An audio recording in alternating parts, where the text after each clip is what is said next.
বা লঘু করে নেব। এখানে জল যোগ করি, আমি এটাকে লঘু করে দিচ্ছি। এমনি নর্মাল ট্যাপ ওয়াটার দিয়েই করছি, তোমরা ডিস্টিল ওয়াটারও করতে পারো, সব থেকে ভালো হয়। দেখো ইয়েলো কালারের সলিউশন একটা দেখতেই পাচ্ছ। এবার আমরা আরেকটা জায়গাতে তৈরি করে নেব Na2S বা সোডিয়াম সালফাইডের দ্রবণ।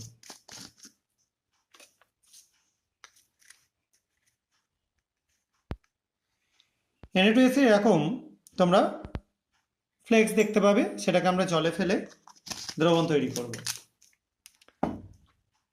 এটাও যে কোনো জলেই করতে পারো, তোমাদের ডিস্টিল ওয়াটারে করতে হবে কোনো মানে নেই।